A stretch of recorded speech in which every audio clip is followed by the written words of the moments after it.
नमस्कार, आप देख रहे हैं राष्ट्र की बात। आपके साथ में हूं मानक गुप्ता और मैं हूं पटना में, जहां पर चुनावी सरगर्मी हर दिन बढ़ती जा रही है।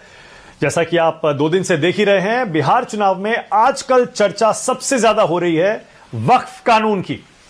अब जब से तेजस्वी यादव ने यह बयान दे दिया है कि अगर उनकी सरकार आई तो वक्फ कानून को उसको कागज के टुकड़े की तरह फाड़कर और कूड़ेदान में फेंक देंगे। और हाल में अभी कल ही जब से एंटी वक्फ प्रोटेस्ट पटना में हुआ, जिसमें सारे इंडिया गठबंधन के दलों ने शिरकत की, उसके बाद से बीजेपी के निशाने पर ये समाजवादी पार्टियां आ गई हैं। समाजवादी पार्टी मतलब आप समझ ही रहे हैं, जैसे बिहार की आरजेडी हो या उत्तर प्रदेश की समाजवादी पार्टी, या जो भी पार्टियां समाजवाद के नाम पर पनपी और आगे बढ़ी। अब बीजेपी उन्हें कह रही है नमाजवादी, विपक्षी दल कह रहे हैं संविधान का इससे बड़ा अपमान हो ही नहीं सकता। बीजेपी का कहना है कि ये वक्फ कानून को विरोध कर रहे हैं, इसका अगर इनकी सरकार आ गई ये शरिया ले आएंगे। कल से ये बहस बिहार चुनाव में बिल्कुल केंद्र में आ गई है। आज भी यही डिबेट आगे बढ़ी। पहले आपको कुछ एक बयान बताता हूं, उसके बाद डिबेट करेंगे। आज दरअसल आरजेडी की तरफ से राज्यसभा सांसद मनोज झा सामने आए। मनोज झा ने कहा इस देश में नमाज भी पढ़ी जाएगी, भगवान की पूजा भी की जाएगी, अरदास भी की जाएगी, चर्च की बेल भी बजाई जाएगी, और जो चारों में यकीन नहीं रखते उनके लिए भी इस देश में जगह है। मनोज झा कहते हैं देश में समाजवाद और धर्मनिरपेक्षता ही चलेगी। बीजेपी की तरफ से गौरव भाटिया प्रेस कॉन्फ्रेंस करते हैं। कल सुधांशु त्रिवेदी ने नमाजवादी जब से कहा, उसके बाद से यह शब्द नमाजवादी वायरल है। आज गौरव भाटिया आए बीजेपी की तरफ से, उन्होंने आज तेजस्वी यादव को मौलाना कह दिया, एक कदम और आगे चले गए।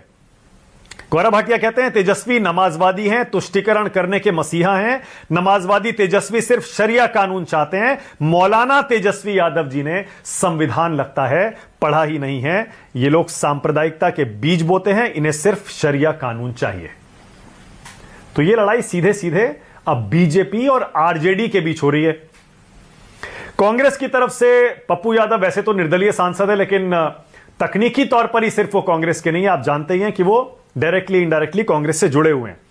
पप्पू यादव भी अब इस डिबेट में खूब बढ़ चढ़ के हिस्सा ले रहे हैं। पप्पू यादव क्या कह रहे हैं वो भी आज सुनिएगा, लेकिन पहले जरा सुनिए कि जेडीयू को जब समाजवादी पार्टी आरजेडी घेरने की कोशिश करती हैं, वो कहती हैं कि बीजेपी देखिए समाजवादी दलों को नमाजवादी कह रही है, और जेडीयू भी तो समाजवादी विचारधारा से ही पनपी है। क्या बीजेपी जेडीयू को भी नमाजवादी कह रही है क्या? तो जेडीयू का जवाब क्या आया? जेडीयू के प्रवक्ता नीरज कुमार कहते हैं कौन क्या बयान देता है ये उसका अधिकार है, लेकिन नीतीश जी ने समाजवाद का मॉडल पेश किया है। यह मॉडल है दलित के हाथ में राष्ट्रीय झंडा, और मुख्यमंत्री नीतीश कुमार जी उन्हें सलाम करते हैं। कोई चर्च में, कोई मस्जिद में, कोई मंदिर में जाता है, हर धर्म के लोगों को आस्था व्यक्त करने का अधिकार है। जरा पहले बयान सुन लीजिए आप, उसके बाद आगे बढ़ते हैं। सुनिए आज कौन क्या बोला। पढ़े लिखे लोग नहीं है, बड़े मूढ़ किस्म के लोग हैं। वो किसी पॉलिटिकल पार्टी ने वो मीटिंग नहीं की थी। Imarat Sharia, all India Muslim personal law board, Jamiat Ul Ulama Hind और तमाम तंजीमों ने मिलकर किया था। और हम यहाँ दिल्ली में हम लोग कर रहे हैं। न्यायालय में पहुंचे हुए हैं, न्यायालय ने सरकार से सवाल पूछा है, अरे इतना तो ज्ञान रखो भाई, इतना पढ़ा लिखा करो। अभी गुडविल मिशन भेजा था पूरी दुनिया में, कहा था कि हम हिंदू मुस्लिम सिख ईसाई सब देखो कितना मिल के रहते हैं। कितनी नफरत बढ़ी हुई है आपकी जुबान में, इलाज करवाने की जरूरत है। नमाजवादी तुष्टीकरण करने के मसीहा मौलाना तेजस्वी यादव जी, ये बताइए हमें, आप संविधान कभी पढ़े हैं? कभी उसकी मूल भावना को चरितार्थ किया है? वैसे तो आप अगले 50 साल बिहार में सत्ता में आने वाले नहीं हैं, लेकिन क्या कोई प्रदेश की सरकार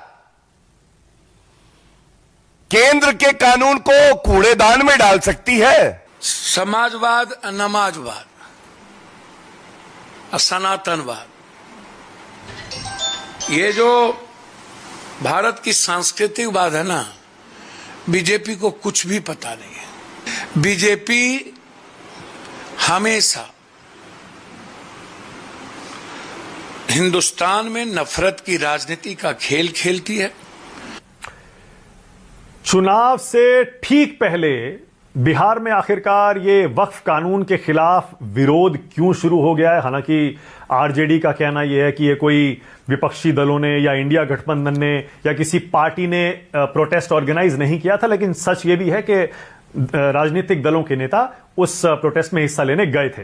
क्या वजह है कि अचानक चुनाव से पहले ये वक्फ कानून बड़ा मुद्दा बन गया है और ये लड़ाई समाजवाद नमाजवाद पर आ गई है? आपको कुछ आंकड़े बताता हूं। क्या ये लड़ाई मुस्लिम वोटों की है? क्या 2020 के चुनाव के कुछ आंकड़े आपके सामने रख रहा हूं।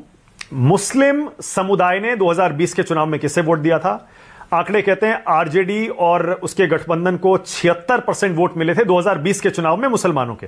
एनडीए को मिले थे 5%, एलजेपी को मिले थे 2% और एआईएमआईएम को मिले थे 11%।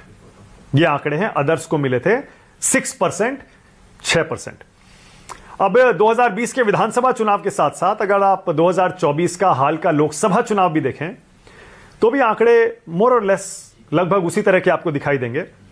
2024 के लोकसभा चुनाव में इंडिया गठबंधन को मिले थे 87% मुसलमानों के वोट और 12% मिले थे एनडीए को। 87 और 12। 2020 में 76 का यह आंकड़ा था जो कि लोकसभा चुनाव में इंडिया गठबंधन के लिए 87 हो गया और एनडीए को नीतीश कुमार के होने के बावजूद, चिराग पासवान के होने के बावजूद मुसलमानों का सिर्फ 12% वोट मिला था। अब दो आंकड़े और। बिहार में 17% के आसपास मुस्लिम आबादी बताई जाती है, लगभग 17% है। और बताते हैं 40 सीटें ऐसी हैं विधानसभा की जहां पर मुस्लिम समुदाय निर्णायक भूमिका निभा सकता है। सीमांचल में इसमें से 23 सीटें हैं, 40 में से 23 सीटें। और ये 23 सीटें सीमांचल की ऐसी हैं जहां पर मुस्लिम वोटर 50% से भी कई जगह पर ज्यादा है। और इसीलिए असदुद्दीन ओवैसी बिहार चुनाव जब पिछली बार भी लड़े थे यहीं से 5 सीट जीते थे और इस बार भी उनका ज्यादा फोकस इसी इलाके पर है। चलिए राष्ट्र की बात शुरू करते हैं। डिबेट से पहले आज का सवाल आपकी स्क्रीन पर। आज का मेरा पहला सवाल यही है, समाजवादी को क्यों कहा नमाजवादी? और दूसरा, बिहार चुनाव में कौन कर रहा है हिंदू मुसलमान?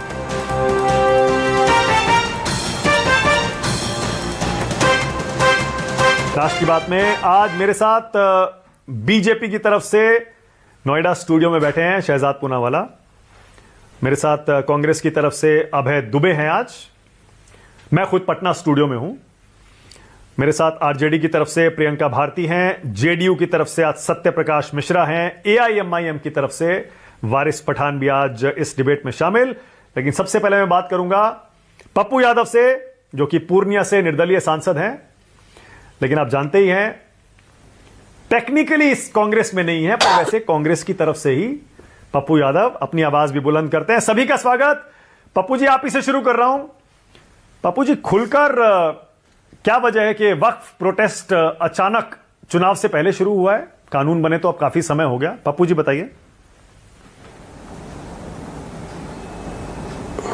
मैं थोड़ा सा समय वक्त लगेगा।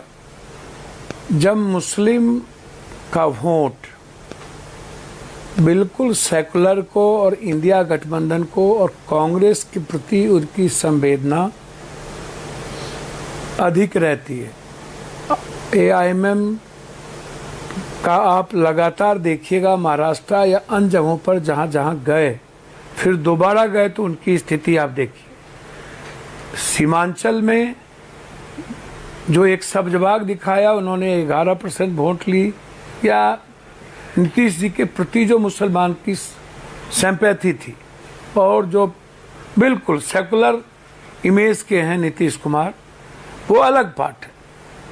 न मैं नीतीश कुमार की बात करता हूँ सिर्फ, लेकिन जो वक्फ विल में जिस तरीके से एक विश्वासघात एक बड़े संदर्भ में हुआ, वो कभी माइनॉरिटीज के लोग, चंद्रबाबू नायडू, जिन्होंने वादे किए थे, कसम खाए थे कि मैं किसी भी परिस्थिति में एनडीए में नहीं जाऊंगा। याद कीजिए, उनका इस तरीके से इतने बड़े मुद्दों पर अलग होना, नीतीश कुमार जी मानसिक रूप से कमजोर पड़ गए हों या जिस रूप में उनका अलग हो जाना, उनके विभीषण जो बीजेपी के पक्ष में अधिक होते हैं, जो कभी मोदी जी को भरपूर गाली देते हैं, ललन सिंह जी और अन्य लोग, उनकी गाली सुन लीजिएगा तो आप कल्पना नहीं कर सकते।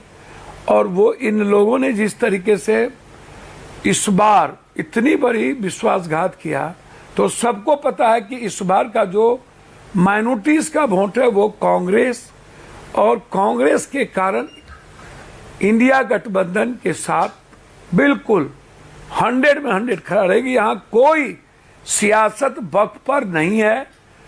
इमारतें शरिया जैसे अदारा और कई जमात के साथ इन कॉल को बुलाया गया। सभी लोग स्वतः आए, किसी ने बुलाया नहीं। 5 लाख से ज्यादा लोग आए और उन्होंने अपनी भावनाओं को व्यक्त किया। 243 एमपी सदन के भीतर वक्फ बोर्ड के पक्ष में अपना मत दे चुके हैं। 243 मतलब मुस्लिम एमपी नहीं के बराबर है। देश के बहुसंख्यक एमपी लगभग ऐसे काले कानून के खिलाफ जो कई आर्टिकल, कई संवैधानिक विचारों का दायित्व का उल्लंघन करती हो, उसके खिलाफ देश भर के जो सेकुलर और संविधान में विश्वास रखने वाले, जिन्हें गीता की, जिन्हें बुद्ध की, जिन्हें सनातन का संस्कृति का पता हो, शिव का वसुधैव कुटुंब, कृष्ण का कर्म और कर्तव्य, बुद्ध का अपो दीपो भव, रामायण का मर्यादा और मानवीय और नैतिक मूल्य, इस्लाम का एक सच्चाई, एक शांति, एक प्रेम का रास्ता, गुरु गोविंद सिंह साहब का वो बड़ा ग्रंथ गुरुबानी, और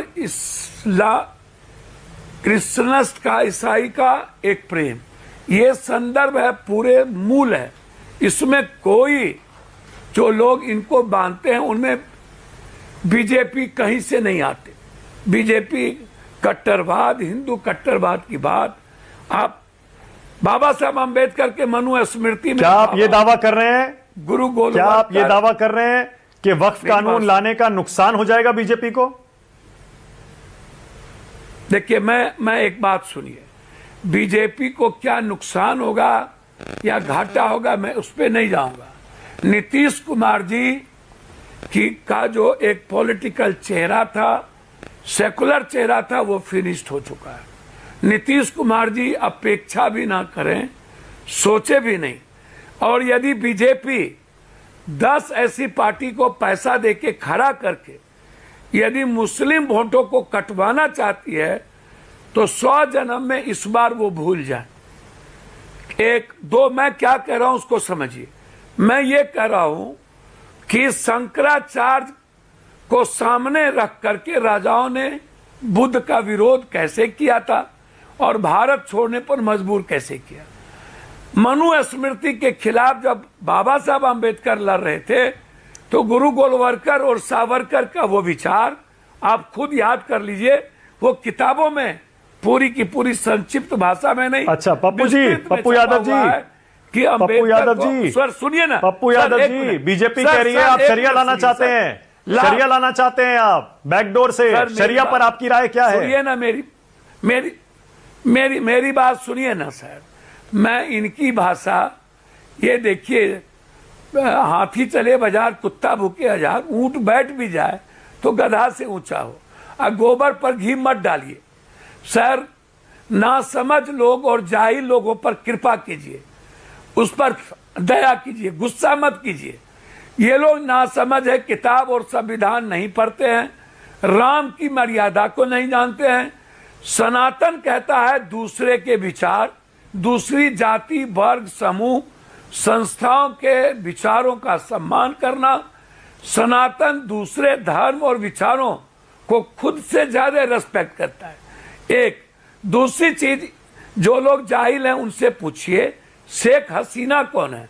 मैं यदि अपने प्रधानमंत्री नरेंद्र मोदी जी के एक एक दिन की वाक्या इस्लाम की व्याख्या कर दूं सर, तो आप चुल्लू भर पानी में डूब के बीजेपी के इन जाहिल लोगों को मर जाना पड़ेगा।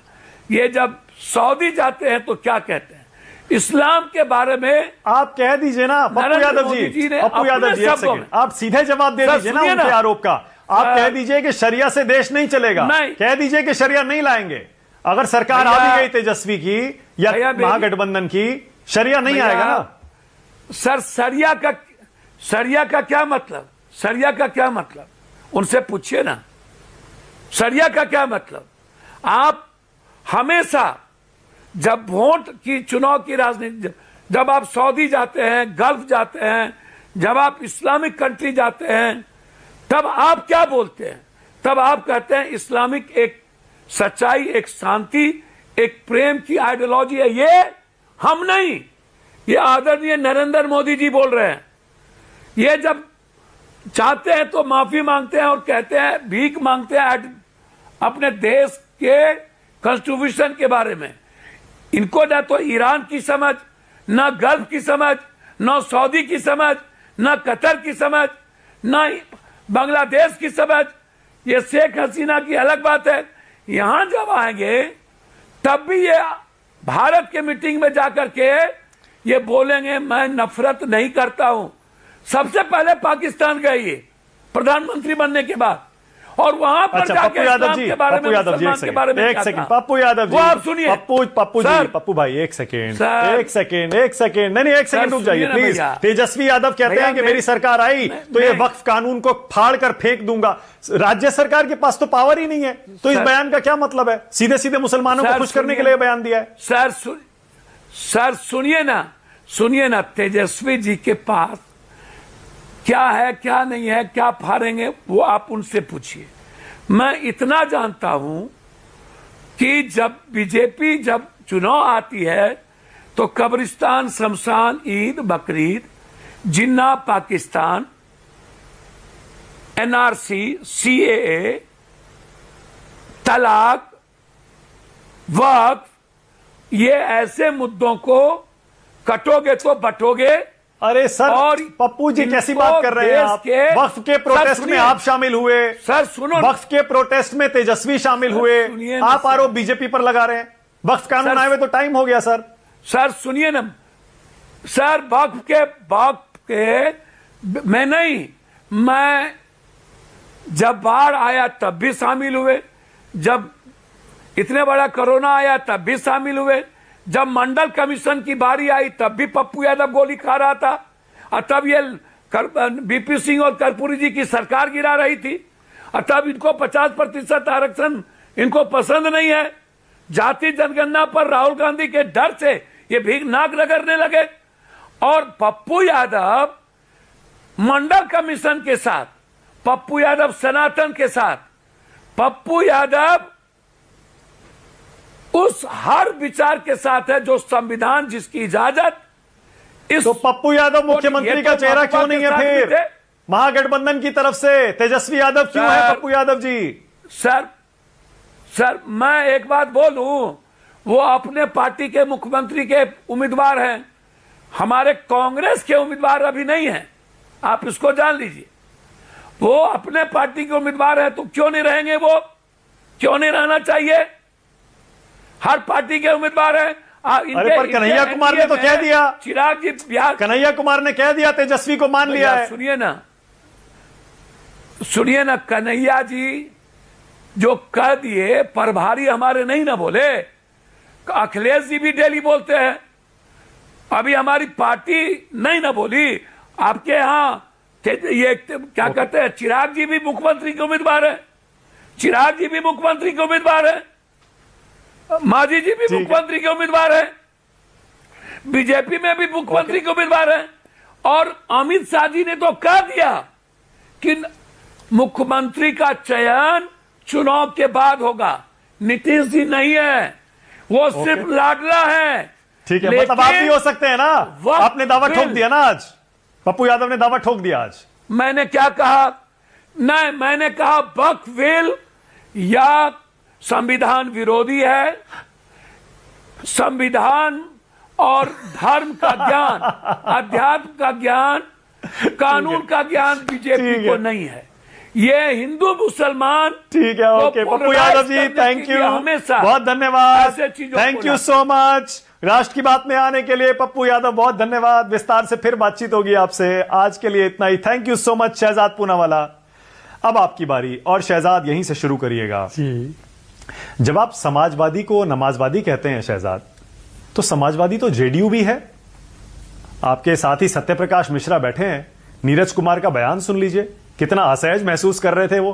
कुछ बोल ही नहीं रहे हैं, वक्फ कानून पर नहीं बोल रहे, संविधान की प्रस्तावना से समाजवाद हटा देना चाहिए, सेक्युलर हटा देना चाहिए, उस पर भी नहीं बोलते। शहजाद, जेडीयू को बचाकर कैसे चलेंगे आप जब समाजवादी को नमाजवादी कहेंगे? सबसे पहले तो मानक जी, आपने आदरणीय पप्पू जी से पूछा कि आप कांग्रेस में अभी तक क्यों नहीं हो, तो कांग्रेस में तो एक ही पप्पू की जगह हो सकती है ना, कितने पप्पू को अकोमोडेट कीजिएगा। तो चलिए, एक बाहर से पप्पू, एक अंदर से पप्पू। मैंने किसी का नाम नहीं लिया मानक जी, कोई भी यहाँ पर उछलकर विचलित होकर जवाब देकर अपने आप को प्रूव ना करे। मैंने किसी का नाम नहीं लिया। पप्पू तो प्यार से माँ बेटे को बुलाती है, तो वो अपने अपने पार्टी में अपना अपना पप्पू रहता है, माँ का दुलारा पप्पू सब पार्टी में उनका होता है। एनीवे, अब आते हैं कि आदरणीय पप्पू यादव जी, मतलब अनऑफिशियल पप्पू के ज्ञान पर। अनऑफिशियल पप्पू साहब बोलते हैं हम हिंदू मुस्लिम करते हैं, नमाजवादी में उनको हेट दिखाई देता है, पर सनातनी पप्पू यादव सनातन समाप्त की बात डीएमके करती है तो कुछ नहीं होता, रामचरितमानस को पोटेशियम साइनाइड आरजेडी बोलती है तो कुछ नहीं होता, राम जी के अस्तित्व को कांग्रेस नकारती है तो कुछ नहीं होता, राम मंदिर में प्राण प्रतिष्ठा को नाच गाना बोलती है तो कुछ नहीं होता। ये सारी चीजें सनातनी पप्पू को, जो बाकी के कांग्रेस के और डीएमके के और समाजवादी पार्टी के तमाम जो लोग हैं वो बोलते तो उससे कुछ नहीं होता। चलिए तीसरी बात पे आते। अब मैं आपको बताता हूं समाजवादी और नमाजवादी में अंतर क्या होता है। जो कांग्रेस है, जो आरजेडी है, वो तो ऑलरेडी नमाजवादी, नमाजवादी मतलब कि जुबान पर संविधान पर मन में वोट बैंक और शरिया की दुकान। Muslim will have first right of resources किसने बोला? जेडीयू ने बोला। जेडीयू ने बोला गरीबों का अधिकार होगा पहला सारे देश के संसाधनों पर। यह है असली समाजवाद। पर कांग्रेस बोलती है मुसलमानों का होना चाहिए। कांग्रेस ओनली मुस्लिम बजट लेकर आती है। कांग्रेस केवल मुसलमानों को धर्म के आधार पर आरक्षण, बैकवर्ड मुस्लिम को आरक्षण दीजिए ना, धर्म के आधार पर आरक्षण, वो भी सिविल कॉन्ट्रैक्ट में कौन देती है? कांग्रेस देती है। एक बार ही देश में किसी पार्टी को 400 सीट मिली, वो थी कांग्रेस, और कांग्रेस को जैसे 400 सीट मिली उसने शाहबानू का फैसला पलटकर सुप्रीम कोर्ट के कानून के ऊपर शरिया कानून को लाया। अच्छा, आ जाते आज की बात में। हमारे साथी जो जेडीयू बैठे उन्होंने कभी शरिया को संविधान के ऊपर नहीं बोला, पर कांग्रेस के नेता और कांग्रेस के मंत्री झारखंड में मिस्टर अंसारी बोलते हैं मेरे लिए तो शरिया ही नंबर 1 है, संविधान नंबर 1 नहीं है। और इसीलिए मैं कह रहा हूं, और हम तो वो पार्टियां हैं जेडीयू और बीजेपी जिन्होंने बाबा साहेब आंबेडकर जी के संविधान को 370 को कबर में गाड़ कर वहां पर लागू किया। पर ये वो लोग हैं जो बाबा साहेब आंबेडकर जी की प्रतिमा और तस्वीर को अपने पैरों तले रखते, क्योंकि इनके लिए बेटा साहब जरूरी, बाबा साहब नहीं। इनके लिए सामंतवादी सोच जरूरी, इनके लिए संविधानवादी सोच नहीं। आखिरी बात मैं सिर्फ पूछना चाहता हूं, देखिए ये कहते हैं ना कि ये लोग जो है संविधान के साथ है, तो संविधान का 3 टेस्ट ले लेते हैं, या ये शरिया के साथ नहीं है। वो प्रोग्राम जैसे जो हुआ वो इमारते शरिया। मानक जी कल्पना कीजिए, और हमारे भाई सत्यप्रकाश यहां बैठे हैं, 50 वर्ष पहले उसी गांधी मैदान में मीसा जी की पार्टी ने आंदोलन किया ताकि मीसा कानून के साथ साथ संविधान विरोधियों को चुनौती दी जा सके और संविधान को लागू किया जा सके। आज 50 वर्ष बाद वहां पर मीसा के भाई, मीसा से भी खतरनाक कानून, मतलब कि एक धर्म का पर्सनल लॉ किसी पूरे देश पर लागू हो जाए, इसकी वकालत कर रहे हैं वही गांधी मैदान में।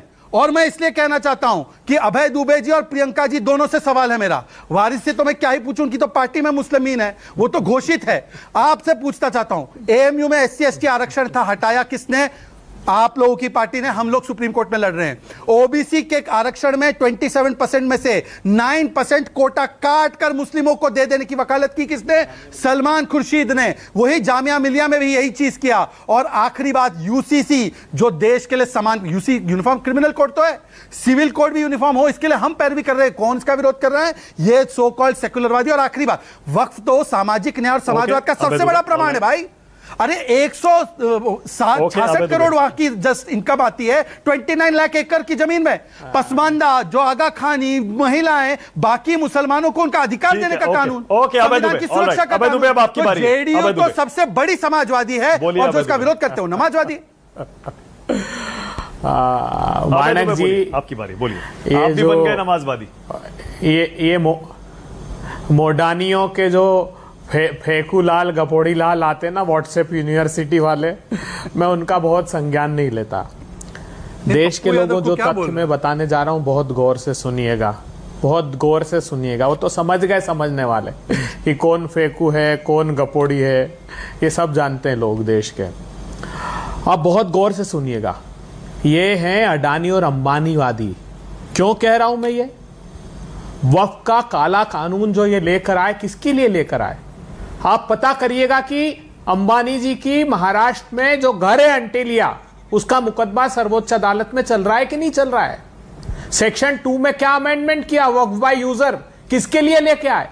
भ्रम में हो आप।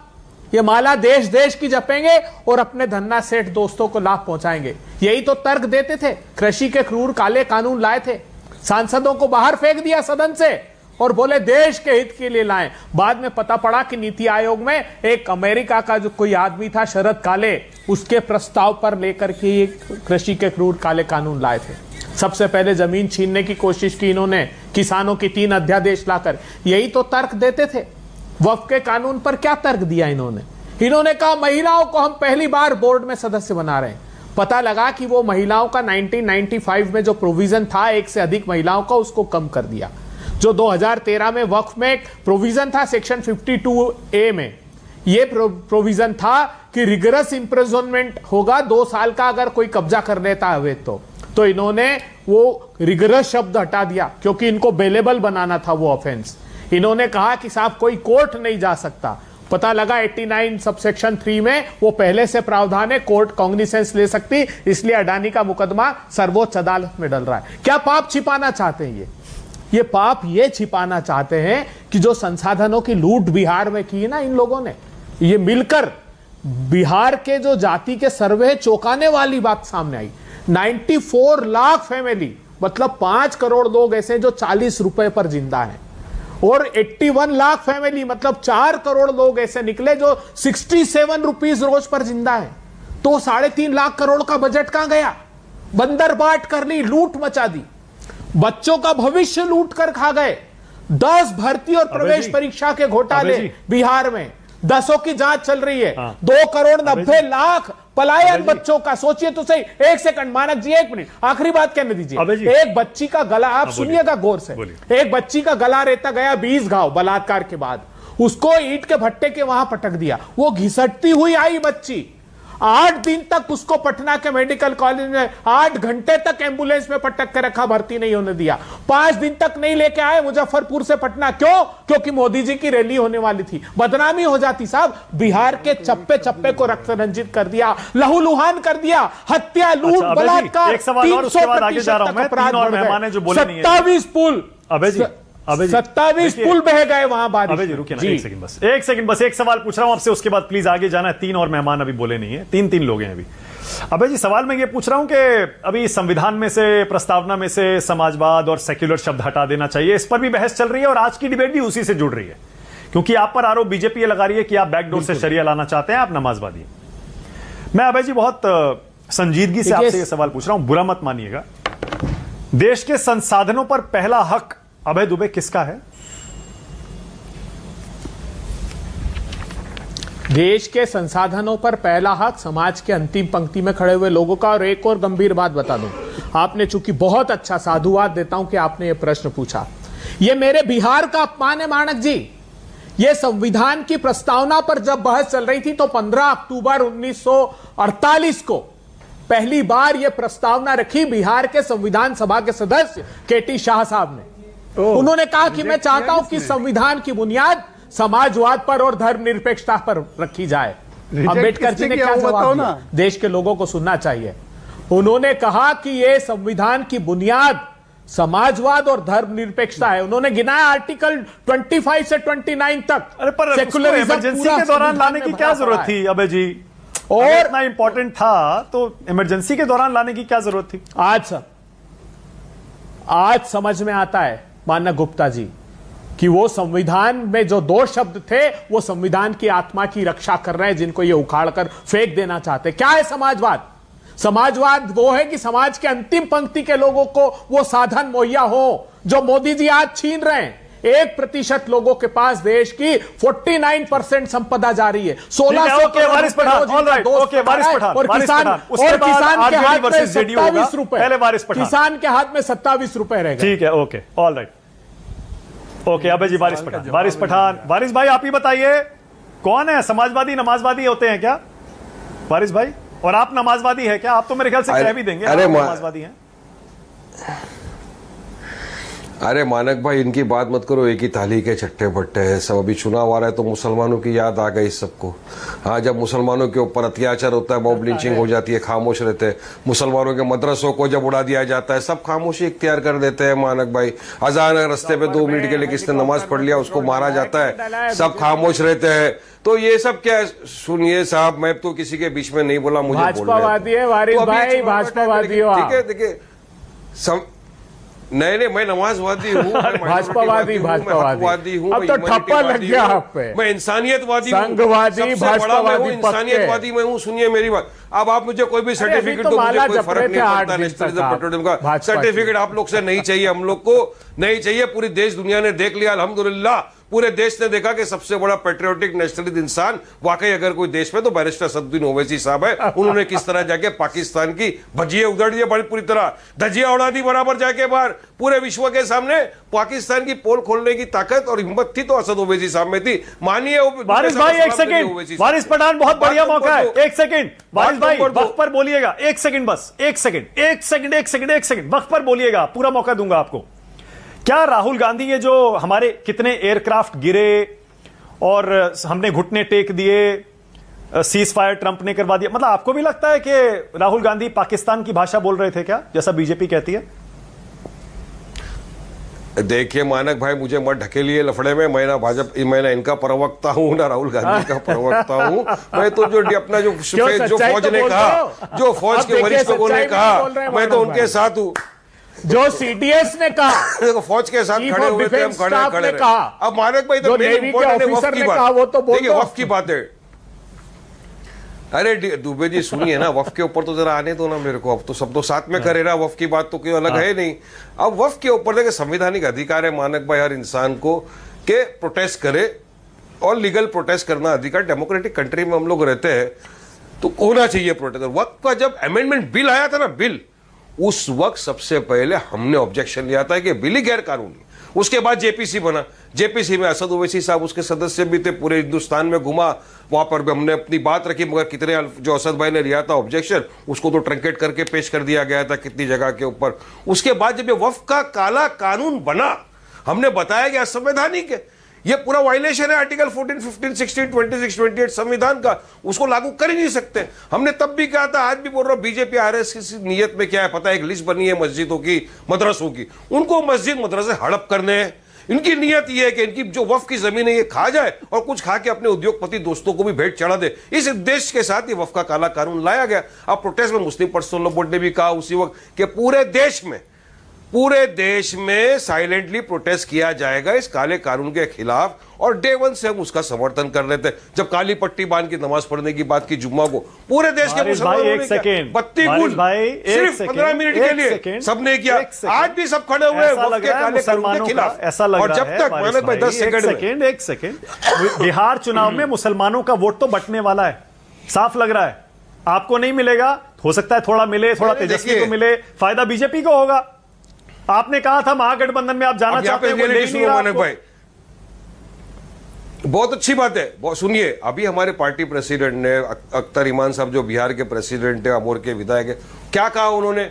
हमने महागठबंधन के सामने प्रस्ताव रखा कि भाई देखिए हमको साथ में लीजिए, बीजेपी को हराना है। अगर बीजेपी एनडीए को हराना है तो एक साथ कांधे से कांधा मिलाकर लड़ेंगे, इनको हराएंगे, साथ में लीजिए। अभी आपने दिखाया 11% तो हमारे वोट है वहां पे हिमाचल में। 5 एमएलए भी हमारे जीत के आए थे, जिसमें से 4 एमएलए को लोग ने खरीद लिया झूठ बूठ बोल बोल के। उनको तो नीचे ऊपर दोनों जगह जवाब देना पड़ेगा, पब्लिक के साथ धोखाबाजी किया उन लोगों ने। अब ये हमको लेंगे नहीं। साथ में आएंगे नहीं। और उसके बाद जब हम चुनाव लड़ने के लिए जाएंगे ना मानक भाई, आप ही के चैनल पे आके बैठ बैठ के चिल्ला चिल्ला के बोलेंगे ये बी टीम है, वोट कटवा है, वोट काटने आ गई। अब करे तो क्या करे, चले मानक भाई बताइए। अरे संविधान ने जितना अधिकार इनको दिया लड़ने का, हमको भी दिया है। लेते नहीं और लड़ो तो इनको तकलीफ हो जाता है। तो जाएगा, समझेगा कौन यहाँ दर्द भरे दिल की जुबान डूबे जी, बताओ आप क्या करेंगे। फिर हम लड़ेंगे और इस बार पूरी तरह लड़ेंगे। 4 का बदला 40, 4 का बदला 40 लिया जाएगा। 30 सेकंड्स। अरे क्यों अभय दुबे को क्यों एक्स्ट्रा टाइम मिलेगा? उनके तो एक पार्टी के ऑफिशियल एक फेमस आपको भी दूंगा, डोंट वरी। मेरा सवाल है, बिहारी आदमी को नहीं दिया जा रहा है। रोते हंसना उसके बाद आ रहा हूं, हंसते रोना। जितनी चाबी भरी भाजपा ने उतना चले खिलौना, जितनी भारतीय जनता पार्टी एक वाक्य आपके साथ दीजिए। ये पहले तय करना था ना वारिस भाई, भाजपा को जिताने में पूरा पहले तय करना आप लोगों का लग रहा है। आपने बताइए ना मुझे, ओल्ड तेलंगाना, आप ओल्ड हैदराबाद की 8 विधानसभा सीटों के नेता हो, उत्तर प्रदेश में 50 सीटें लड़ेंगे, गुजरात में 20 सीटें लड़ेंगे, बिहार में 40 सीटें। अरे क्यों साहब, तब नहीं समझ में आया जब भारतीय जनता पार्टी देश के कोने कोने में लड़ेंगे और जीतेंगे।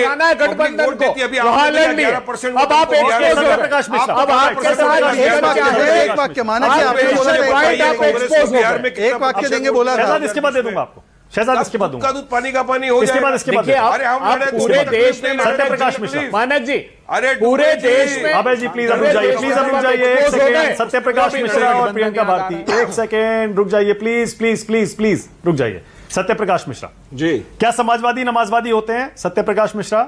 क्योंकि आप भी तो समाजवादी हैं। जी, हम पूर्णतः समाजवादी ही हैं, इस पर न कोई शक है। क्योंकि हमारी सरकार जो नीतीश कुमार जी के नेतृत्व में पहली बार बनी, तो पप्पू जी को तो आपने विदा कर दिया। पूछिएगा कभी दोबारा मिले जो मेंटली कांग्रेसी हैं पप्पू जी, उनसे पूछिएगा कि भागलपुर दंगा पीड़ितों के लिए एक शब्द कभी पूछा था? उस समय वो निर्दलीय विधायक थे, लालू सरकार को समर्थन दे रहे थे और कांग्रेस भी समर्थन में थी उस सरकार की, जब लालू प्रसाद जी पहली बार शपथ ले रहे थे।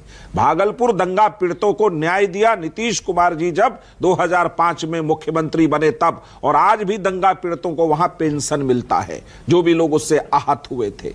हुनर नाम की योजना महिलाओं के लिए पहली बार अल्पसंख्यक समाज के महिलाओं के लिए नीतीश कुमार जी ने लाया, जिसमें 2500 रुपए मिलता है।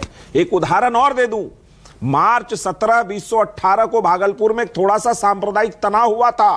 केंद्र में मंत्री थे भाजपा के अश्विनी चौबे जी, उनके पुत्र पर आरोप लगा था। नीतीश कुमार जी ने यह नहीं देखा कि गठबंधन में भाजपा है, उसकी गिरफ्तारी हुई। इसका नाम है नीतीश कुमार, जो चलते हैं सिद्धांतों पर और समाजवाद के सिद्धांतों पर, दुर्गा के फसादवाद के ये तरीका। अबे दुबे, आप जब बोल रहे थे मैं टपक रहा था, ये टपकने का क्या तरीका है? बंद करिए इनके फेडर को। नहीं, बंद करिए फेडर को, बंद करिएगा तो मैं बोलूंगा। बंद करिए, आप कैसे बोल सकते हैं? आप बीच में क्यों बोलेंगे? आपको किसने लाइसेंस दिया? भाई को बोलने दीजिए। कौन दिया बीच में लाइसेंस टपकने का? मेंढक की तरह टपकने का लाइसेंस दिया। Please one by one. Satyaprakash Mishra की बारी है प्लीज। वैसे भी मैंने बहुत देर में उनको टाइम दिया। सत्यप्रकाश आप बोलिए। ये कांग्रेस उस समय भागलपुर दंगा जब हुआ था, कांग्रेस पार्टी की सरकार थी। गुजरात दंगे से ज्यादा लोग मारे गए थे भागलपुर दंगे में, और मैं उसी शहर से आता हूं अभय दुबे। नीतीश कुमार ने न्याय दिया, और 2018 में अश्विनी चौबे केंद्र में मंत्री थे, उनके पुत्र पर सांप्रदायिकता का आरोप लगा, नीतीश कुमार ने गिरफ्तार कराया। यह नाम है नीतीश कुमार, जो समाजवाद की राह चलते हैं। और तेजस्वी यादव ने जो गांधी मैदान में कहा है वो फसादवाद है, वो फसाद पैदा करना चाहते हैं। मेरा सवाल, जनता दल, मुझे एक लाइन कहने दीजिए। जनता दल यूनाइटेड, नीतीश कुमार और हमारा बिहार का पूरा परिवार, इमारत शरिया हो, जमायत उलामे हिंद हो, मुस्लिम समाज के सभी संगठनों का सम्मान करते हैं। अगर वक्फ बिल पर उनका कोई ऑब्जेक्शन है भी तो वो सुप्रीम कोर्ट में मामला लंबित है, और होना वही है जो सुप्रीम कोर्ट का आखिरी फैसला हो इस मामले में। तो फिर ये क्या कहना, हमारा तो संविधान जरिया है, हमारा शरिया सा नहीं है। संविधान जब हमारा जरिया हो तब इस देश में अमन, चैन और शांति की कल्पना कर सकते हैं। बिहार के सांप्रदायिक फैब्रिक को कांग्रेस पार्टी के बड़े नेता मेरा सवाल सुनिए, बिल्कुल सही कहा चाहते हैं। आपने बिल्कुल सही कहा। मेरा सवाल सुनिए, सवाल सुनिए। आपने बिल्कुल सही कहा, संविधान सबसे ऊपर है, बिल्कुल ठीक है। तो संविधान की प्रस्तावना से समाजवाद और सेक्युलर हटा देना चाहिए क्या? उपराष्ट्रपति कह रहे हैं, शिवराज सिंह चौहान कह रहे हैं, दत्तात्रेय होसबोले कह रहे हैं। मानक जी, मैंने सब सौभाग्य से संविधान सभा की पूरी बहस को पढ़ा है। जब प्रस्तावना भी ये बता रहे थे ना, बिहार के केटी शाह लेके आए थे, नेहरू जी विरोध में उतर गए, तो 76 तक क्या भारत सांप्रदायिक देश था? कांग्रेस सांप्रदायिक पार्टी थी क्या? 76 तक इस देश में समाजवाद नहीं था? समझिए इस बात को कि जो भी प्रावधान मौलिक अधिकारों में थे वो सेकुलर प्रावधान थे। और पॉलिटिकल थ्योरी में सेकुलरिज्म, जो वेस्टर्न सेकुलरिज्म, उसका डेफिनेशन अलग है। डॉक्टर भीमराव अंबेडकर साहब ने भारतीय संदर्भ में सेकुलरिज्म की अलग परिभाषा दी कि राज्य का कोई धर्म नहीं होगा, लेकिन जो वेस्टर्न सेकुलरिज्म है वो कहता है राज्य धर्म के खिलाफ होगा। तो ये जो पॉलिटिकल थ्योरी का डिबेट है उसको तो मत लाइए। हम समाजवादी है, हम धर्मनिरपेक्ष आजादी के समय से है। भारत का सनातन सिद्धांत, मतलब वो दो शब्द रहे या ना रहे उससे फर्क नहीं पड़ता ना, आप ये कह रहे हैं। भारत का सनातनी सिद्धांत ही धर्मनिरपेक्ष है, जो वसुधैव कुटुंबकम कहता है, अयम निजः परवैति गणनाम, समाजवादी और सेक्युलर शब्द संविधान में रहे या ना रहे, प्रस्तावना में उससे फर्क नहीं पड़ता। ये हमारे उपनिषद से निकला ज्ञान है जो दुनिया को कहता है कि पूरी दुनिया एक है। Let's noble thought come from every side, ये वेद कहता है। तो जब सभी ओर से ज्ञान आए और अहिंसा का सिद्धांत जिस धरती से जन्मा, तो वो पूरी दुनिया से प्रेम करेगा। हम धर्मनिरपेक्ष आदिकाल से है, आज से नहीं है। कांग्रेस ने नहीं बताया कि हम धर्मनिरपेक्ष है। हम आदिकाल सनातनी संस्कृति में धर्मनिरपेक्ष है। हम शुरू से वसुधैव कुटुंबकम के सिद्धांत पर चलते रहे। आपको सत्यप्रकाश प्लीज, जब स्वामी विवेकानंद गए शिकागो के धर्म संसद में, कुछ और सवाल नहीं बोलने दीजिएगा तो मैं मेरी बात पूरी पूछ रहा हूँ, रुकिए ना प्लीज। जब स्वामी विवेकानंद शिकागो के धर्म संसद में सत्यप्रकाश मिश्रा प्लीज रुकिए, एक लाइन, सिर्फ एक लाइन, सिर्फ एक लाइन, प्लीज एक लाइन, सत्यप्रकाश भाई सिर्फ एक लाइन। स्वामी विवेकानंद जब दुनिया की पहली धर्म संसद को संबोधित किया तो उन्होंने एक लाइन में क्या कहा? हम उस देश से आते हैं जिसने दुनिया के तमाम पीड़ितों को अपने यहां शरण दी, हम सबको गले लगाते हैं। तो कांग्रेस ने धर्मनिरपेक्षता नहीं सीखना, अपनी विचारधारा। मानक जी, आपने मुझे वादा किया था। ठीक है, ओके, अब एक सवाल और सत्यप्रकाश मिश्रा, एक सवाल और, उसके बाद प्रियंका भारती। एक सेकेंड, अपना वादा तोड़ रहे हैं। सत्यप्रकाश भाई, अब मुझे बताइएगा, अमित शाह ने साफ साफ कह दिया कि सीएम कौन बनेगा इसका फैसला बाद में होगा। ये डिबेट हम पिछले 6 महीने से कर रहे हैं। आप हमेशा ये बोलते थे भाई जब तक अमित शाह और पीएम नहीं कहेंगे तब तक कौन नीचे वाले नेताओं का बयान हम कैसे मान लें। अब तो अमित शाह ने कह दिया ना। जिस चीज को आप जिस हवाले से कह रहे हैं, मेरा उचित नहीं होगा यहां पे कुछ बोलना, लेकिन मैं यह स्पष्ट कर दूं, जनता दल यूनाइटेड के नेता नीतीश कुमार हैं, मुख्यमंत्री नीतीश कुमार ही होंगे। दूसरा पॉइंट आप पूछना चाहते थे, अंबेडकर पे शायद आपने कुछ कहा है, मुझे आवाज नहीं आई आपकी। अंबेडकर पर मैं मैंने बाबा साहब, मैं दोबारा पूछ लेता हूं, चलिए एक दोबारा सिर्फ एक मुंगेरी लाल के सीन सब। मुझे बाबा साहब अंबेडकर के सम्मान में एक लाइन तो कहने दीजिए। 2004 में जब यूपीए की सरकार पहली बार बनी, मार्च 17 की घटना है, चेक कर लीजिएगा आप लोग गूगल पर। कॉन्स्टिट्यूशन क्लब में सोनिया गांधी जी का फोटो, बाबा साहब अंबेडकर का फोटो जमीन पर रखकर लगाया गया और हमारे नेता जॉर्ज फर्नांडिस वहां उठे और उस फोटो को दोबारा लगाया। टेलीग्राफ का मैं क्लिप भेज दूंगा आपको, मानक जी, इसको चेक करिएगा। ये कांग्रेस पार्टी थी जिसने कॉन्स्टिट्यूशन क्लब से बाबा साहब का फोटो उतार के फेंक दिया था। ये बताइए हमें अम्बेडकर का सम्मान? हमने किया है अम्बेडकर का सम्मान, हम चलते हैं अम्बेडकर का सिद्धांत। आज खुलासा हो गया कि ये समाजवाद। प्लीज जेंटलमैन, मेरी सबसे रिक्वेस्ट है, प्लीज थोड़ी देर रुक जाइए। एक सेकंड प्लीज, सबको बंद करिए, सबको बंद करिए प्लीज, सबको। एक सेकंड, अब मुझे प्रियंका भारती को टाइम देना है और मैं एंड में आपको टाइम दे रहा हूं, माफी चाहता हूं इसके लिए। प्रियंका, अब आपकी बारी है, आप बोलिए प्लीज, कोई डिस्टर्ब नहीं करेगा। और प्रियंका यहीं से शुरू करिएगा। ये वक्फ कानून फाड़ देंगे, कूड़ेदान में फेंक देंगे, राज्य सरकार के पास पावर ही नहीं होती, फिर ये क्यों इतना माहौल बना रहे हैं तेजस्वी यादव? देखिए मानक जी, कहीं भी किसी के साथ शोषण हुआ हो, किसी के साथ अन्याय हो रहा हो, तेजस्वी जी अगली पंक्ति में खड़े नजर आते हैं उन लोगों के साथ। अगर मुस्लिमों के साथ शोषण हो रहा है, तेजस्वी जी वहां खड़े हैं। बीपीएससी छात्रों का पेपर लीक हो गया, अभ्यर्थियों के साथ तेजस्वी जी खड़े नजर आए। रसोईया बहन, इनके साथ में इनका पैसा नहीं बढ़ाया जा रहा था तो उनके साथ तेजस्वी जी खड़े नजर आए। जितने शहीद हुए उनके घरों पर तेजस्वी जी खड़े नजर आए। जिन बच्चियों के साथ बलात्कार हुआ उन बच्चियों के परिवारों के साथ तेजस्वी जी खड़े नजर आए। तो जहां भी शोषण हो रहा है, जहां भी भाजपा जिस तबकों के साथ अन्याय कर रही हो, चाहे वो दलित है, पिछड़ा है, मुसलमान है, आदिवासी है, गरीब लोग हैं, वहां तेजस्वी जी खड़े नजर आते हैं। पर मुझे आश्चर्य इस बात पर होता है कि जितने मिनट से शहजाद जी ने यहां पर बोले, शहजाद जी ऐसा लग रहा था कि मोदी जी नवाज शरीफ की बिरयानी खाए, उनका घर शहजाद जी चुका रहे, क्योंकि 6 से 7 बार सरिया सरिया बोले, लेकिन संविधान न मुंह पे आया, न नौकरी मुंह पे आई, न रोजगार आया। ठीक उसी तरीके से जैसे मोदी जी और तेजस्वी जी में एक फर्क है, जब तेजस्वी जी बोलते हैं ना, उनके बातों में नौकरी होता है, रोजगार होता है, रोटी होता है, सिंचाई, दवाई, कमाई, पढ़ाई, लिखाई, महंगाई, कार्रवाई होती है। पर मोदी जी मंदिर, मुजरा, बकरी, गाय, भैंस यही करते हैं। वक्फ भी तो होता है, वक्फ भी होता है प्रियंका, वक्फ भी होता है। तेजस्वी यादव भी वक्त की बात कर रहे हैं ना। देखिए मानक जी, तेजस्वी जी वक्त की बात इसीलिए कर रहे हैं, मैंने आपको कहा ना, मोदी जी शोषक के साथ खड़े, तेजस्वी जी शोषितों के साथ। मुसलमानों का अगर शोषण हो रहा है तो मुसलमानों के साथ तेजस्वी जी खड़े हैं। और रही बात मोदी जी की, तेजस्वी जी की एक ऐसी लकीर खींची है ना तेजस्वी यादव ने बिहार में कि अगर चुनाव लड़ने भी प्रधानमंत्री खुद तेजस्वी जी के सामने आ जाए, जमानत जब्त हो जाएगी उनकी, क्योंकि 17 महीने के कार्यकाल में 5 लाख सरकारी करके उन्होंने रिकॉर्ड बनाया है। और मोदी जी तो ये रिकॉर्ड छोड़िए, प्रियंका एक सेकंड, प्रियंका 1 सेकंड, प्रियंका एक मिनट, इतना बड़ा दावा प्रियंका, इतनी बड़ी चुनौती आप कह रही हैं बिहार चुनाव में तेजस्वी के यादव मोदी जी आके चुनाव लड़ लें, जमानत जब्त हो जाएगी, किसी भी सीट से चुनौती दे रही हैं आप ये? बिल्कुल, मैं बता रही हूँ किस बेसिस पर मैं आपको चुनौती दे रही हूँ।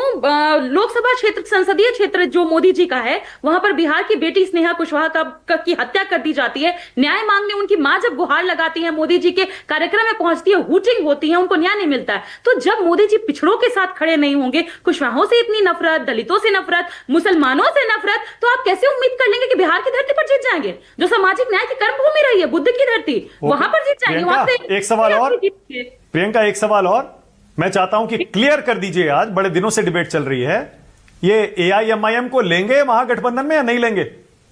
देखिए, पिछले बार भी मैं आपके साथ डिबेट में थी, वारिस जी ही थे, उस समय में भी मैंने आपको कहा कि सब जितनी भी कोऑर्डिनेशन कमिटीज हैं, उनके हेड हैं, सब डिसाइड हो गए। जो पार्टी हमारे साथ अलायंस में वो ऑलरेडी हैं, जो नहीं है, और बाकी जिनको जहां चुनाव लड़ना है वो इंडिपेंडेंट है, वो लड़ सकते हैं, उनका वो आधार क्षेत्र, आधिकारिक क्षेत्र है, वो लड़े, हमें कोई आपत्ति नहीं। अब मानक जी प्लीज आपको मुझे मौका देना पड़ेगा। शहजाद पूनावाला, हाँ। शहजाद आपकी बारी है, बोलिए शहजाद मानक जी, अभी मुसलमानों के खिलाफ नफरत पे बोलने वाली प्रियंका जी से पूछिए कि भागलपुर राइट्स किसके समय पर हुआ? लड़ने वाले प्लीज, ये Manak ji, this is not right. Bhagalpur riots किसके जमाने में हुआ? दूसरी बात, संजय राउत का ऑफिशियल बयान है कि मुसलमानों का वोटिंग राइट ले लेना चाहिए, आज उन्हीं के साथ इंडी गठबंधन में है। ये कहते हैं हम शोषितों के, जो शोषित होता है उसके साथ खड़े हैं। 370 जब तक था, वाल्मीकि समाज को अधिकार नहीं मिला, हमने वाल्मीकि समाज को वहां पर अधिकार दिया। किसके साथ खड़े हो गए? इस्लामिस्ट के साथ। हमने संविधान के 3 स्पेसिफिक सवाल पूछे, UCC को लेकर, AMU को लेकर, आरक्षण को लेकर, मुस्लिम धर्म के आधार पर, उस पर एक जवाब नहीं दिया। और जो लोग नौकरी, लैंड फॉर जॉब देने वाले और चारा चोरी करने वाले, नौकरी की बात कर रहे। चल आते हैं अभी आते हैं अभय दुबे जी के सवाल पे। एक सेकंड, अभय दुबे जी ने कहा कि ओवैसी बीजेपी की बी टीम है। अब मैं आपके सामने एक प्रमाण ला रहा हूं, यह है रेवंत रेड्डी का बयान। ओवैसी केवल मुसलमानों के नहीं, 140 करोड़ के नेता है यह रेवंत रेड्डी। भाई ये ओवैसी गुड ओवैसी और बैड ओवैसी हो जाता है। मतलब हैदराबाद में ओवैसी के गले मिलो और बाहर जाकर ओवैसी के गले काटो, ये है इनका दौरा चरित्र। मानक जी 10 सेकंड और दीजिए। मानक जी मत कीजिए, मानक जी प्लीज कंप्लीट करने दीजिए। मानक जी कंप्लीट करने दीजिए। मानक जी कंप्लीट करने दीजिए। दूसरी बात, आइए फिर से इसमें भी देखिए, अडानी की बात की। राजस्थान में अडानी आए तो अच्छा होता है, अशोक गहलोत के साथ, शरद पवार के साथ अडानी अच्छा होता है। जब अडानी केरला में पिनराई विजयन और शशि थरूर के साथ हो तो अच्छा होता है। जब अडानी जब जाकर इन्वेस्ट करे रेवंत रेड्डी के साथ तब अच्छा होता है। यहां पर भी गुड अडानी बैड अडानी। और इन्होंने यही कहा था कि CAA से नागरिकता छिन जाएगी, अब कहते हैं कि मस्जिद छिन जाएंगे। प्रावधान कोई दिखाता नहीं है। और आखिरी बात, लास्ट स्टेटमेंट, एक लास्ट 5 सेकंड। झारखंड के मंत्री ने कहा कि मेरे लिए शरिया प्रथम है, संविधान नहीं। उस पर क्या स्टैंड है, ये बता क्यों नहीं रहे? पिछला ठीक है, ओके। शहजाद, अब मेरा एक सवाल आपसे भी, आपने बैड ओवैसी गुड ओवैसी कहा ना, ओवैसी तो ऑपरेशन सिंदूर में अपनी भूमिका के लिए हीरो बने हुए हैं। हाँ, आपकी राय में ओवैसी साहब कैसे नेता हैं आज की तारीख में? शहजाद, हाँ, मैं इसका साफ जवाब देता हूं। जब घड़ी बंद भी होती है तो 2 बार सही समय दिखाती है। कम से कम ये घड़ी विदेश में जाकर सही समय दिखाती है, पर कुछ घड़ियां कांग्रेस की वो विदेश में भी झूठ और देश में भी झूठ बोलती है। ये पूर्ण तरीके से खराब घड़ी है, तो इस घड़ी को डिस्कार्ड कर दो और जो घड़ी सही समय ना दिखाए उसका समय समाप्त हो चुका है। अब अभय जी बताएं संविधान 30 सेकेंड। मानक जी, बिल्कुल हमको 30 सेकेंड। मानक जी, मां दुर्गा के अनुयायियों को भारतीय जनता पार्टी और जेडी की सरकार ने बिहार में मुंगेर में पास में छोटे छोटे बच्चों को गोली मारकर मार डाला। उनका कसूर इतना था कि वो सिर्फ मां दुर्गा की प्रतिमा को विसर्जित करने जा रहे थे। मां दुर्गा की प्रतिमा के अनुयायियों को मार डाला। और क्या किया, वो जो एसपी थी लिपि सिंह, उनके पिता को इन्होंने केंद्रीय मंत्री बना दिया मोदी जी ने। ये इनाम दिया मुंगेर में मां दुर्गा की प्रतिमा के को विसर्जित करने जा रहे हैं। वारिस पठान, सिर में पास वारिस पठान 30 सेकेंड। भाई एक चीज पहले भी बोला था, आज भी बोला थे, कोई आए साथ में नहीं है। जब तक मोदी जी ये काला कानून वक्फ का वापस नहीं लेते, हमारा प्रोटेस्ट संवैधानिक तौर से जारी था, जारी है, जारी रहेगा। जिस तरह किसानों का बिल वापस लिया, उस तरह मोदी जी को ये कानून वापस लेना पड़ेगा। और जो बीजेपी वाले बोल रहे ना, एक बार पार्लियामेंट में पास हो गया तो क्यों तुम लोग बोल रहे हो, क्यों कोर्टों में जा रहे हो? तो सुनिए, पार्लियामेंट में प्लेसेस ऑफ वर्शिप एक्ट का भी कानून पास हुआ था, फिर क्यों कोर्ट के अंदर मैटर चल रहा है? तो ये बीजेपी आरएसएस जो चाहती है संविधान का गला शहजाद कह रहे हैं घड़ी बंद हो रही है, कीमत पे कोई सच्चा भारतीय बर्दाश्त नहीं करेगा। और शहजाद को बोलता हूं, ओपन बोलो, घड़ी का एग्जाम्पल मत दो, बोलो वाकई में ओवैसी ऐसा नेता है जिन्होंने पूरे विश्व में जाकर पाकिस्तान की पोल खोली, स्टूपिड जोकर तक बोल दिया। और जब भारत को रिप्रेजेंट करने की बात आई तो वाहिद एक ही शख्स खड़ा था पूरे भारत के साथ, जो विश्व में जाके बोला, वो बैरिस्टर असदुद्दीन ओवैसी था। ऐसा बोलिए अपने मुंह से और सैल्यूट करिए ओवैसी साहब को, उनकी हिम्मत सत्यप्रकाश मिश्रा 30 सेकंड से उन्होंने जाके सत्यप्रकाश मिश्रा 30 जी, सेकंड। मैं मानता हूं वो जो प्रियंका भारती कह रही थी कि तेजस्वी जी के मुंह पर हमेशा नौकरी रहता है। अरे नौकरी के बदले जमीन लेने वाले लोग हमें बताएंगे, हम लोग नौकरी देते जमीन नहीं लेते। पूरे परिवार पे केस चल रहा है नौकरी के बदले जमीन खाने का, उस पर बेल पे घूम रहे चारों, अब प्रवचन दे रहे हैं हमें। बिहार पिछले 20 सालों से एक दाग नहीं नीतीश कुमार के नेतृत्व पर, ना उसकी सरकार पर। और 14.5% का विकास दर, यह है आज का नया बिहार, जहां गांव गांव प्रियंका भारती 30 सेकेंड। देखिए, प्रियंका भारती 30 सेकेंड।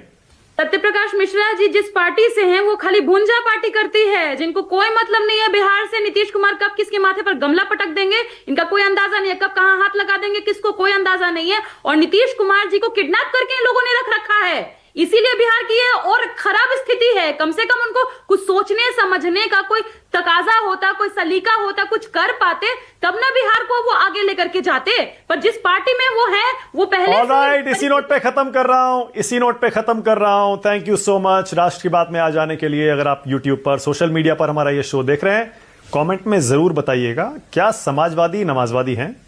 छोटा सा ब्रेक ले रहा हूं।